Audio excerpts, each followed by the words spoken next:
वमन याशु अन ज़िक्र रहमानी नुक़य्यिद लहू शैतानन फ़हुव लहू करीन, कि जो रहमान के ज़िक्र से मुंह फेरता है तो हम उस पर एक शैतान मुसल्लत कर देते हैं, वो शैतान उसका साथी बन जाता है। वो बंदा जिधर भी जाता है शैतान उसके साथ साथ होता है, उसके साथ साथ होता है। तो उस शैतान को भगाने के लिए फिर आदमी को रहमान के ज़िक्र की तरफ आना पड़ेगा, वरना वो उसका साथ नहीं छोड़ेगा। इसलिए मैं इस एतबार से कहूँ कि सियाने तो फिर वही होते हैं जिनके दिल होते हैं, यानी जो लोग होशियार हैं वही सियाने हैं, बाकी कोई सियाना नहीं। ये जो दुनिया में बहुत सियाने लोग फिरते हैं जिनके दिल गाफिल हैं, ये सियाने नहीं हैं। इनको आप तेज़ कह लें, तेज़ फ़हम, यानी ये तेज़ फ़हम ज़रूर हैं, लेकिन अल्लाह ताला की बारगाह में या जो हकीकत की दुनिया है वहाँ वो आकिल नहीं होते, वहाँ तेज़ फ़हम होते हैं, वो आकिल नहीं होते। ये तेज़ फ़हम होना और है, आकिल और दानश्वर होना और है। तो वो जो जिनके दिल जो है वो गफलत से बचे हुए हैं, आकिल और दानश्वर वही हैं। बाकी जितने लोग आपको काफ़ी अक्लमंद नज़र आते हैं तो वो तेज़ फ़हम हैं, तेज़ फ़हम है, यानी उनको ये दुनियावी मामलात की तो काफ़ी हद तक वो तेज़ हैं समझने में और समझाने में और मामलात करने में, लेकिन वो आकिल नहीं है, वो साहिब फिरासत नहीं है। आकिल और असहाब फिरासत वही होंगे जिनके दिल गफलत से महफूज होंगे, शैतान से बचे हुए होंगे, और उनका कोई ऐसा करीन नहीं होगा जो उनको भटकाएगा। मुर्शिद जो होता है ना, हादी, वो इस शैतान के मुकाबले में खड़ा हो जाता है। फिर जैसे जैसे ये जिसे आप तसव्वुर शेख कहते हैं, उसका भी यही मकसद होता है कि जिसके साथ शैतान करीन बना हुआ हो, वो उस शैतान करीन के मुकाबले में वो पीर की सूरत को साथ साथ रखता है। तो पीर की सूरत को साथ रखने से एक दिन आता है कि वो जो उसका शैतान करीन है जो बना हुआ है उसके साथ साथ जाता है, वो मगलूब हो जाता है और बंदा हिदायत के रंग में रंगा जाता है। ये था तसव्वुर शेख का मतलब और मकसद। ये नहीं कि उस शेख की सूरत को खुदा के जिक्र के दरमियान में ले आओ, यानी बंदा जो है वो, आजकल तो ऐसे भी कुछ पीर है ना कि जो अपना तसव्वुर तो कराते हैं लेकिन तसव्वुर कराने का मकसद नहीं बताते।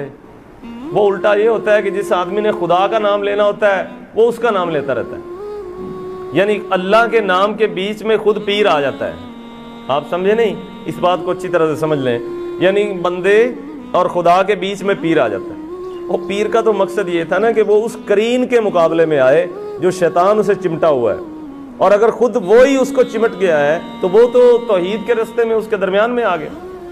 तो मुर्शिद हकीकी वो है जो दरमियान में नहीं आता बल्कि बंदे और शैतान के दरमियान में आता है, ताकि ये वहाँ से छूटे और खुदा की तरफ लग जाए। ये तसव्वुर शेख का मतलब है। तसव्वुर शेख का ये नहीं अपनी सूरतों की मश्क कराते हैं, बहुत से ऐसे पीर भी हैं आजकल, हाँ जी वो पीर के रंग में ढला हुआ है, जी ढला हुआ है, तो वो खुदा के रंग में तो ढलता नहीं।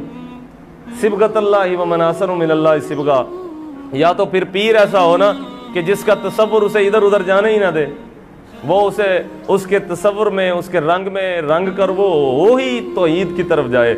या तो ऐसा हो या ऐसा हो सके, या इस कदर वो बासलाहियत हो वो पीर जो तरबियत से या उसके ध्यान से ऐसा हो, लेकिन ऐसा उमूमन आजकल है नहीं, क्योंकि सच्चे लोगों के साथ झूठे भी खलत मलत हो गया है काम। इसलिए ये तसव्वुर शेख की इसकी हकीकत को भी अच्छी तरह से समझाने की ज़रूरत है कि इसका मकसद क्या है।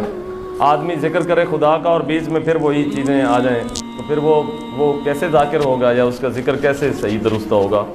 जो मुर्शिद हकीकी हैं वो लोगों को जिक्र करवाते हैं अल्लाह का, अपना नहीं कराते। वो ये नहीं उनको तालीम देते कि हमें याद करो, क्या खुदा को याद करो। और जिन्होंने अपनी किताबों में ये लिखा है कि वो पीर की सूरत जो है वो एक इंसान के लिए एक हिदायत का सरचश्मा होती है, तो उनका मकसद भी सिर्फ़ और सिर्फ यही था कि वो जो शैतान करीन साथ होता है उसके मुकाबले में वो पीर की सूरत ले आता है और ख़ुद खुदा की तरफ उसका जिक्र करता रहता है। तो उसका जिक्र जो है वो फिर दुरुस्त तरीके से करता है और सही तरीके से करता रहता है और उसका असर भी मुरतब होता है। एक आमी आदमी जो है एक बहुत बड़े जो कामिल लोग हैं उनकी बातों को फॉलो करना शुरू कर देता है, भाई वो उनके लिए होती हैं। मसलन हज़रत ख्वाजा अबू सईद अबुल खैर ने ये जो फरमाया कि हज़रत अबुल फजल सरखसी जो उनके पीर हुए हैं, ये चिश्तिया सिलसिले के बुज़ुर्ग हैं, सिलसिला आलिया चिश्तिया के बहुत बड़े पीर हैं हज़रत ख्वाजा अबू सईद अबुल खैर। اور حضرت خواجہ ابو الفضل سرخسی تھے جو زمانے کے استاد ہوئے ہیں، بہت بڑے دانا پیروں کے بھی استاد تھے یہ. تو ان کے بارے میں وہ کہتے ہیں جو حضرت ابو سعید ابو الخیر کے مادن شادی و مخزن مجد و کرم قبلہ مروے تو و قبلہ ہر کسرا حرم، کہ ہر ایک کے لیے جو برکت اسے حرم میں پہنچتی ہے ابو سعید ابو الخیر کو وہی برکت ابو الفضل سرخسی کی زیارت سے پہنچتی ہے. یہ ابو الفضل سرخسی اور ابو سعید ابو الخیر کا معاملہ ہے. آج کا کوئی عامی آدمی آ کے اسی بات کو فالو کرے گا تو اس کو سمجھ نہیں آئے گی. جب سمجھ نہیں آئے گی تو گمراہ ہوگا. اس لیے جو بڑے بزرگوں کی بات ہے وہ بڑے بزرگوں سے ہی سمجھنی چاہیے، اور وہ اس مرتبے کے لحاظ سے ہوتی ہیں، عامی لوگوں کے لیے نہیں ہوتی. اب جنہوں نے تصور شیخ لکھا ہے تو انہوں نے بسا اوقات وہ بڑے مرتبے والے بندے کے لیے لکھا ہے، ایک عامی مرید کے لیے نہیں لکھا. اب عامی مرید اسی طرح کا تصور شروع کر دے تو وہ بیچارہ تو مزید الجھ جائے گا. اس لیے جو ارشاد حقیقی ہے یا جو مرشد ہوتا ہے حقیقت میں وہ تمام لوگوں کی رعایت کرتا ہے. تو جو ان میں سے اس مرتبے پر ہوتا ہے اسے اس تصور کی تلقین کرتا ہے کہ جو تصور اس کے لیے ہدایت کا مظہر بن جاتا ہے اور روحانی ترقی کا باعث. اور جو ایک عام آدمی ہے اس کے لیے تصور اس طرح سے تلقین کرتا ہے کہ شیطان کے مقابلے کے اندر وہ رحمان کے بندے کو لے آئے تاکہ رحمان کا بندہ شیطانیت پر غالب آ جائے اور بندے کے لیے ذکر آسان ہو جائے. یہ عام تصور شیخ کی دعوت ہے، اس کو بھی اچھی طرح سے سمجھ لینا چاہیے. اس پر بھی شرک کے فتوے لگ رہے ہوتے ہیں. حقیقت میں دوسرے منکر جو ہیں وہ اس پر بڑی بڑی باتیں کرتے ہیں، سمجھ ان کو بھی نہیں ہے کہ کیا مقصد ہے. تو وہ جو کسی شہر کے رہنے والے ہوں ان کی اپنی بولی ہو تو ان کی بولی کو سمجھنے کے لیے آپ کو یا تو بولی سمجھنی پڑے گی یا شہر میں جانا پڑے گا. سریکستان میں چلے جائیں تو وہاں پہ وہ پوری سریکی تو آپ کو سمجھ نہیں آئے گی. پنجابی لوگوں کو سمجھ اس صورت میں آئے گی وہاں کو ٹرانسلیٹر ہوگا، یعنی کوئی بندہ ٹرانسلیٹ کر کے دے گا جی حضرت اس کا کہنے کا یہ مقصد ہے، یعنی یہ بات آپ کو یوں لگ رہی ہے حالانکہ یہ بات ایسے ہے نہیں، اس کا کہنے کا یہ مقصد ہے. یا آدمی ادھر رہ کے خود ہی سریکی ہو جائے. تو یہ بزرگوں کی بہت سی باتیں ہیں یہ بزرگ بنے بغیر سمجھ نہیں آتی. یا کسی بزرگ سے ہی پوچھو کہ اس بزرگ نے یہ بات کی ہے تو اس کا کیا مقصد ہے، یا آدمی خود بزرگ بن جائے کہ ان کی بولی سمجھے اور تو سمجھ آ جائے کہ ان کے کہنے کا یہ مقصد ہے.